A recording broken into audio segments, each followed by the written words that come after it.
Namaskar. A warm welcome to World News and Indian Perspective on All India Radio. This is R.S. Raghu, and with me is Aditi Lumba, bringing glimpses of major developments of the day from across the globe.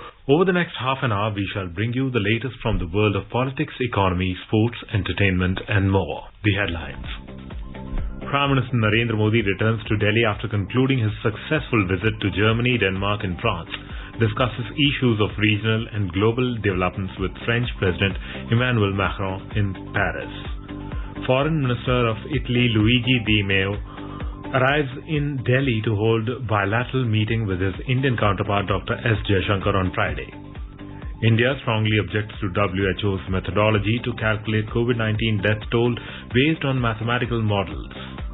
US Fed hikes rate by half percentage point, sharpest increase since 2000. At the ongoing 24th Deaf Olympics in Brazil, India win 2 gold and 1 bronze medal on day 3. And in IPL cricket, Delhi Capitals set a victory target of 208 runs before Sunrisers Hyderabad in Mumbai.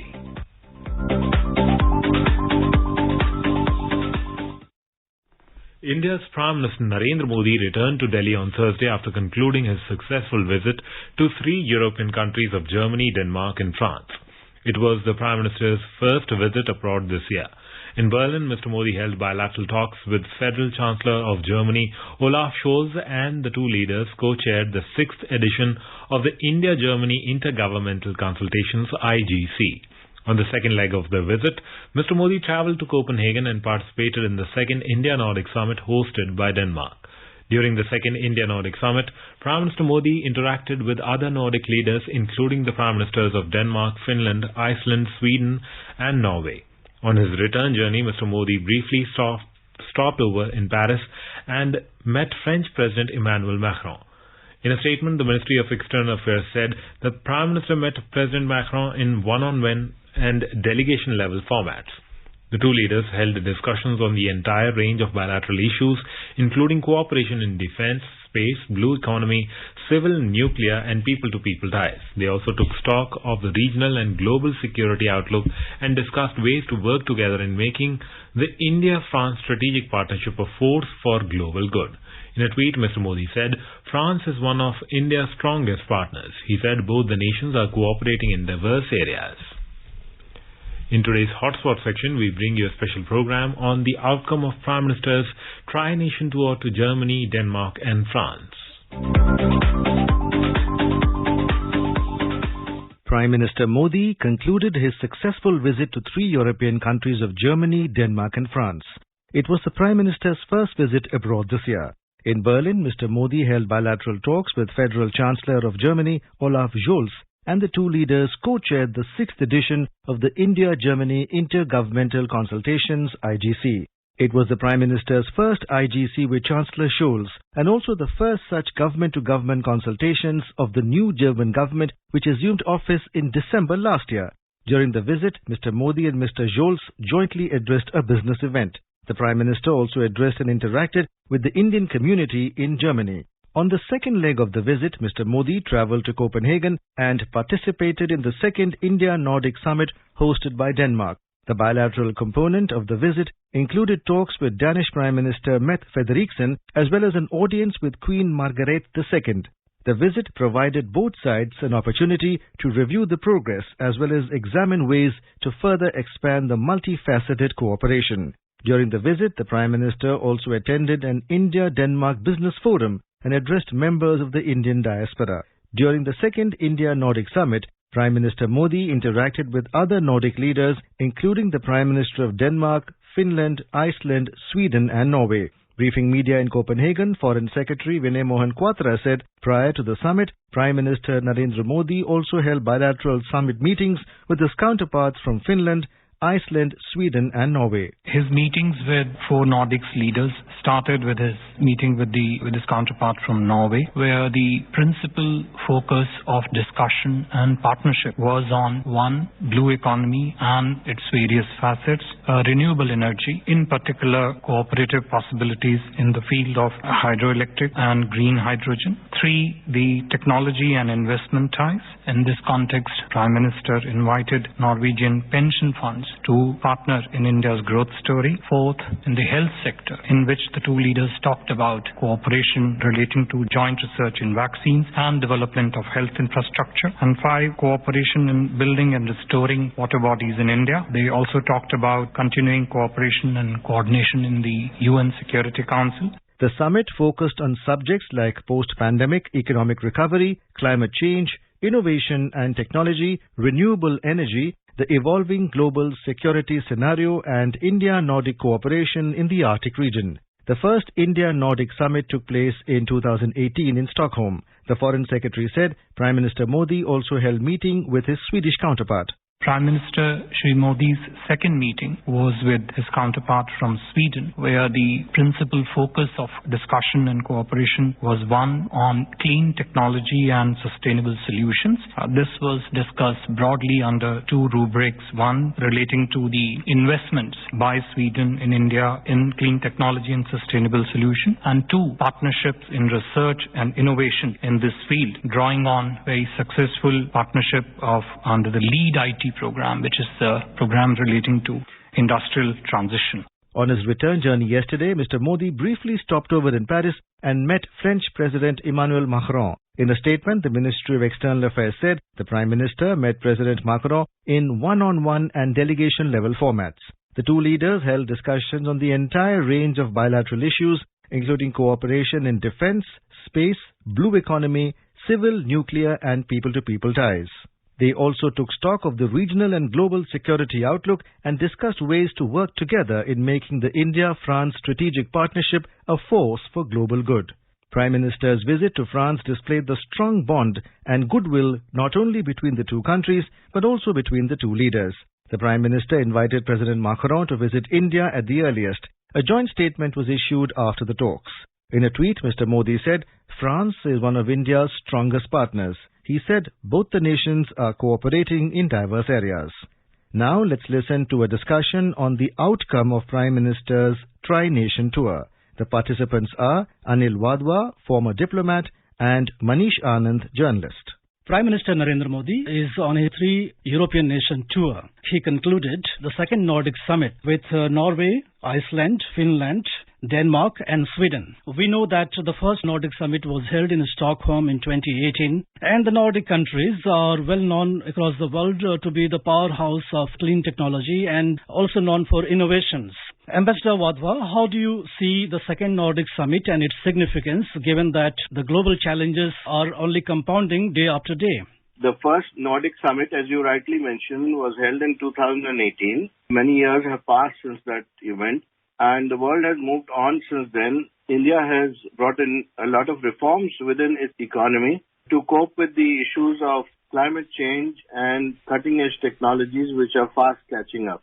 These relate to the innovation side of technology, and renewable energy has made a lot of progress, for example, in India. There is also growing awareness in India of being prepared for combating climate change, and the promises that India has made at the COP meeting, Glasgow, have to be fulfilled in time. India is well on its way to do that, but in order to do so, it requires technologies which are very important as far as the Nordic countries are concerned, because they have achieved a lot in innovation in clean energy, green technologies and education. And therefore, this green energy partnership that has been forged with Nordic countries will go a long way in mitigating the effects of climate change in India and also prepare India well for the future. That is why this second summit, which was held, we have seen that there's been an emphasis on climate change and innovative technologies and as well as renewable energy in a major way. Almost every bilateral that Prime Minister Modi has held with the Nordic countries has also stressed the fact that we need to do much more in this field with each other. And I see this as very significant going forward because the companies who have accompanied the Prime Minister in this particular meeting are all well chosen, well represented. And the 450-odd countries from the Nordic states who work in India today and 70-odd premier companies who work in the Nordic countries from India are all gearing up to see how they can take advantage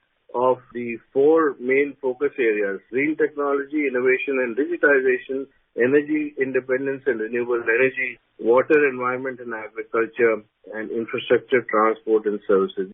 Ambassador Wadhwa, Prime Minister Modi had made a significant remark before the Nordic Summit when he said that Indian philosophy of Vasudhaiva Kutumbakam is not about just increasing trade only, but it is far more comprehensive. With this, India is approaching the changing world order. Do you think that this intense bilateral and multilateral talks that Prime Minister Modi held is part of India positioning to the changing world order post-COVID-19 pandemic and also in the times of Russian and Ukrainian war? Vasudhaiva Kutumbakam is essentially a very symbolic phrase that the Prime Minister has used because he knows that the world is one, and unless there is cooperation in this world, especially in terms of climate change, that there could be disaster for countries around the world, especially countries like India, which have a large population and heavy demand of urbanization, which brings in the severe effects of climate change. And in order to combat that, it is necessary that there is cooperation which is forged with countries around the world. Just walking it alone or trying to do things yourself does not work. Similarly, India has a lot to contribute also to the world, and Prime Minister Modi has made it clear that India wants to work with other countries in this journey as it moves forward and wants to take others also along with this journey of prosperity. You are right about pointing out about what is happening post-COVID and what's happened in terms of the situation in Ukraine today. We don't know how long the situation in Ukraine is going to continue, but as long as it continues, the world is getting devastated and resources are being depleted. These are much needed resources which could be deployed for better causes like climate change. Ambassador Wadhwa, you gave your insight. Thank you so much for talking to us. Thank you very much. Prime Minister Modi has thanked the President of Madagascar, Narendra Rajoelina, for acknowledging India's leadership in promoting climate and disaster resilience through coalition. In response to a tweet by the President of Madagascar, the Prime Minister tweeted that the challenges faced by the island states due to climate change are a key focus of our efforts under the Coalition of Disaster Resilient Infrastructure (CDRI) initiative to create resilient infrastructure. Foreign Minister of Italy, Luigi Di Maio, arrived in Delhi on Thursday on his first visit to the country. External Affairs Ministry said in a tweet that the visit will further strengthen India and Italy's multifaceted partnership. The Italian Foreign Minister will hold bilateral meeting with India's External Affairs Minister Dr. S. Jaishankar on Friday. He will also meet Commerce and Industry Minister Piyush Goyal. India has strongly objected the methodology adopted by World Health Organization to project excess mortality estimates of COVID deaths based on mathematical models. Union Health Ministry in a statement said that despite India's objection to the process, methodology and outcome of this modeling exercise, WHO has released the excess mortality estimates without adequately addressing India's concerns. India had also informed WHO that in view of the availability of authentic data published through Civil Registration System CRS by Registrar General of India RGI, mathematical models should not be used for projecting excess mortality numbers for India. The CRS data of 2020 published by RGI on 3rd of May clearly reveals that the narrative sought to be created by WHO based on various modeling estimates of India's COVID-19 deaths being many times the reported figure is totally removed from reality. The Health Ministry said that registration of births and deaths in India is extremely robust and is governed by decades-old statutory legal framework named the Births and Deaths Registration Act 1969. This is All India Radio giving you the news. For quick news updates round the clock, follow us on our Twitter handle at AIR News Alerts. Prime Minister Narendra Modi has said India cherishes its relationship with Israel. In a message on the occasion of Israel Day, Mr. Modi extended greetings of Indian government and people to people of Israel. He said India and Israel have age-old ties. He hoped that bilateral relations will further deepen in the years to come. भारतवासियों की तरफ से मैं हमारे सभी Israeli मित्रों को हार्दिक शुभकामनाएं देता हूं। इस वर्ष हम अपने राजनयिक संबंधों की 30वीं वर्षगांठ भी मना रहे हैं। भले ही यह अध्याय नया है, लेकिन हम दोनों देशों के संबंधों का इतिहास बहुत पुराना है। मुझे आशा है कि आने वाले वर्षों में हम अपने संबंधों को और अधिक गहरा करेंगे. Prime Minister Modi will address the inaugural session of Jain International Trade Organization's JITO Connect 2022 through video conferencing on Friday. Jain International Trade Organization is a global organization connecting Jains worldwide. JITO Connect is an endeavor to help business and industry by providing an avenue for mutual networking and personal interactions. JITO Connect 2022 is a 3-day event being organized at Gangadham Annex, Pune on Friday and will encompass multiple sessions on diverse issues relating to business and economy. Defence Minister Rajnath Singh has exhorted the Indian Air Force to become an aerospace force and be prepared to protect the country from the challenges of the future. He was delivering the keynote address for the 37th Air Chief Marshal P.C. Lal Memorial Lecture in New Delhi on Thursday. Mr. Singh called for technology evolution, gaining expertise and human resource management to defend the country against space-guided attacks and protect the space assets. The minister added that the nature of future wars can be assessed through a closer look at the situation in Syria, Iraq and Afghanistan and the recent Ukrainian conflict. Mr. Singh said the government will provide specialized skill training to the armed forces personnel, especially Indian Air Force, in latest technology to make them future ready. The minister added that India has emerged as the foremost responder for out-of-area contingencies across the region. Mr. Singh said Atmanirbharta in defence will build the foundation of a robust industrial base for every sector. European Union has unveiled a latest package of sanctions against Russia over Ukraine, proposing a total ban on oil imports from Moscow and targeting its biggest bank and major broadcasters.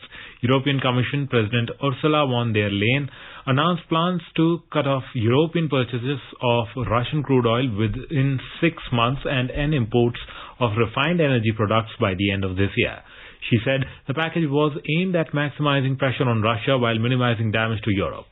She added that EU will make sure that they phase out Russian oil in an orderly fashion.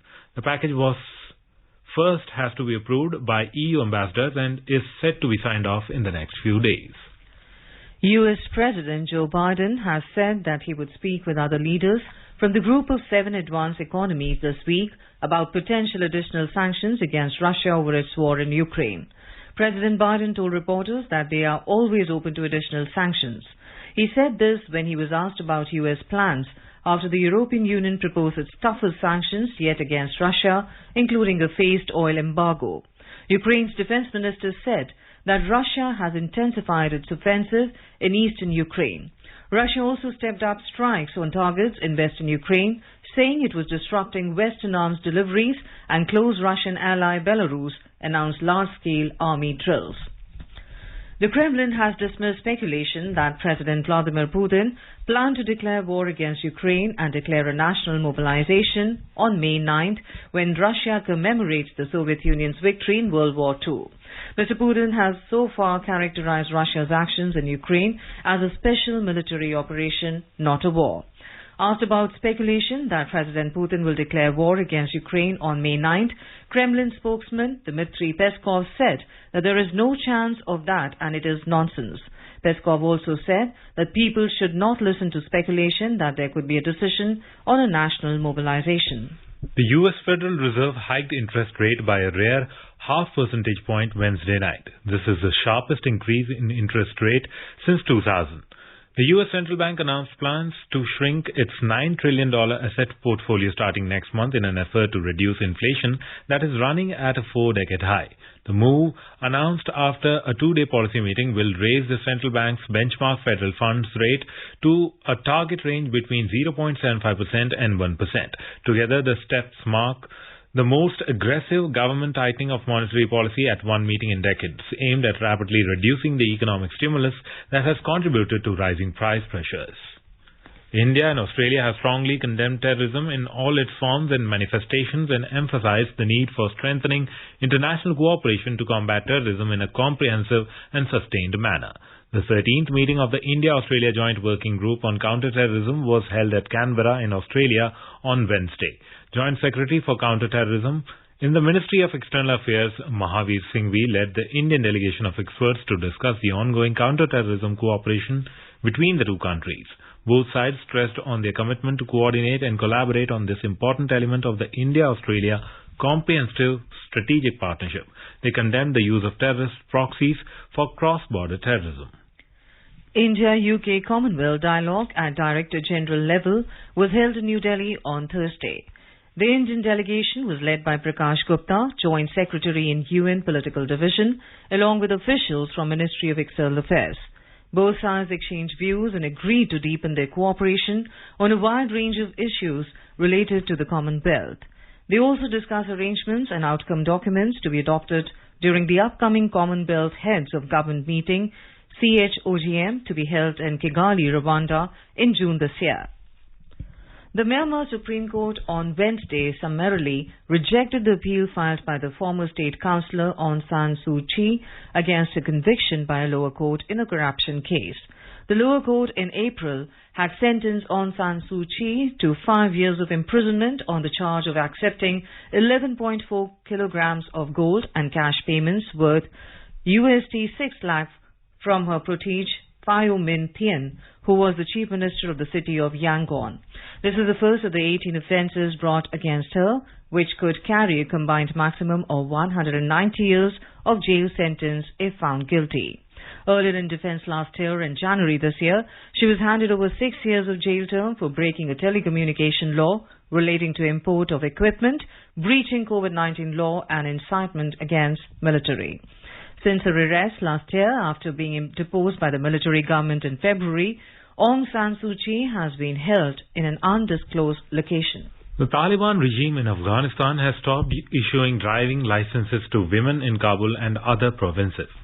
The ban comes at a time when the country suffers from a devastating humanitarian crisis with an acute shortage of food and other essential supplies. Before the Taliban takeover, women in Afghanistan could be seen driving in some of the major cities of the country, including Kabul. However, the Taliban has now stopped distributing driving licenses to women, local media said. Notably, the situation of human rights in Afghanistan has worsened since the collapse of the Afghan government and the Taliban's return to power in August last year. Serious human rights violations continue unabated, especially against women since Taliban took over the country. Information and Broadcasting Minister Anurag Thakur visited the Film and Television Institute of India and National Film Archive of India in Pune on Thursday. He held a review meeting with officials. Information and Broadcasting Secretary Apurva Chandra and FTII President Shekhar Kapoor accompanied him.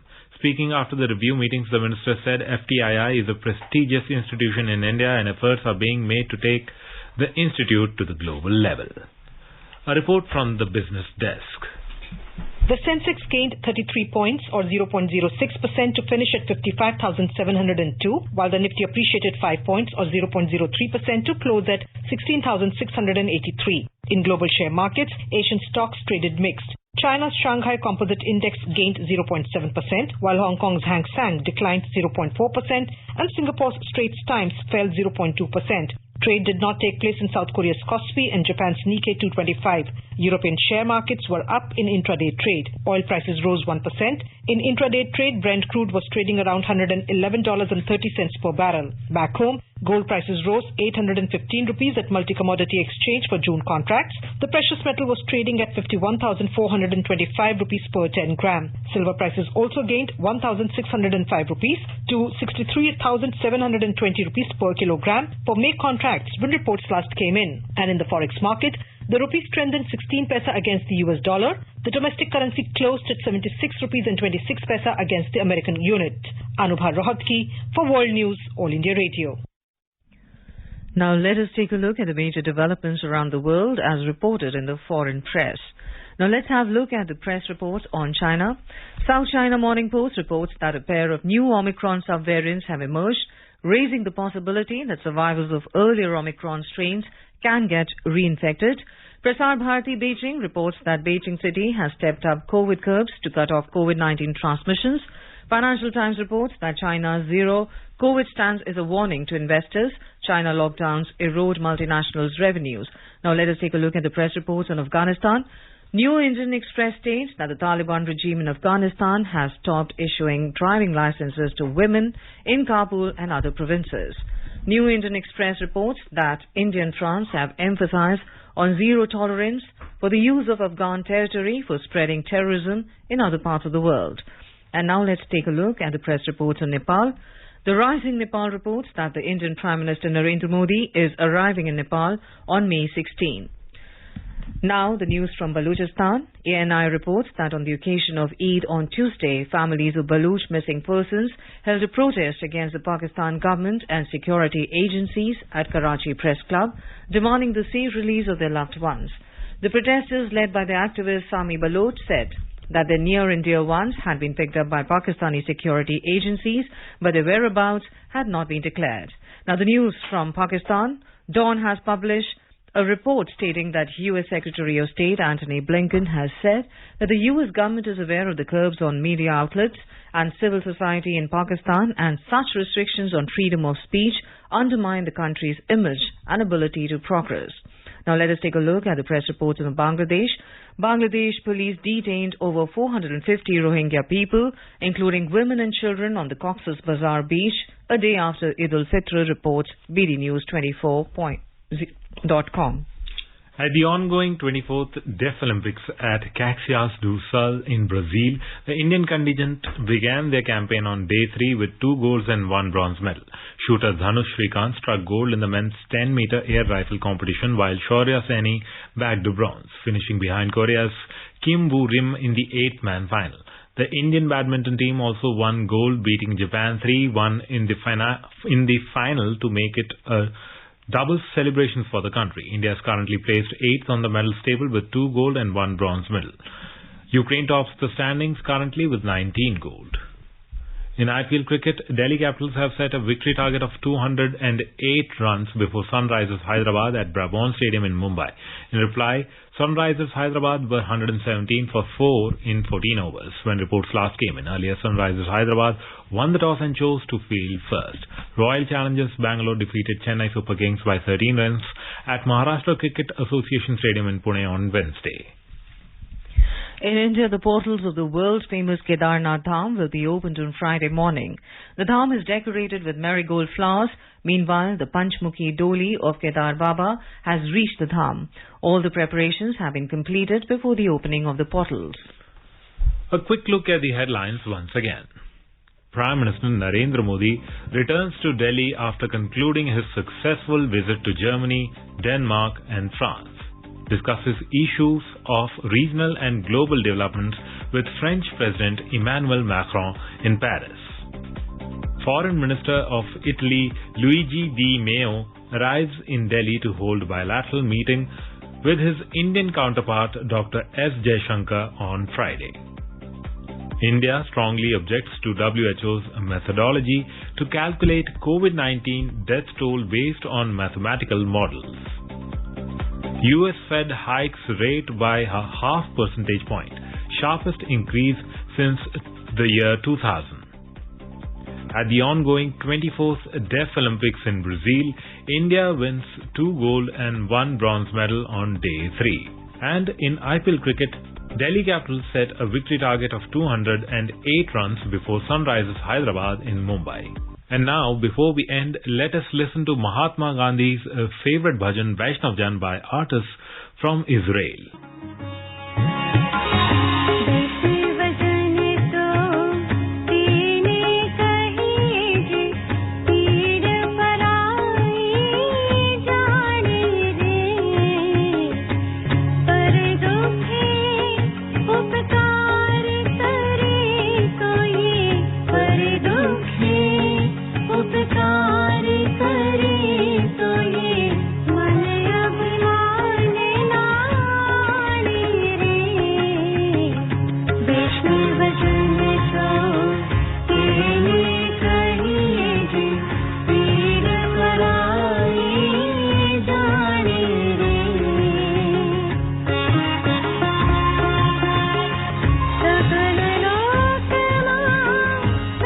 And with that, we end this bulletin. We'll be back at the same time tomorrow with the next edition of World News.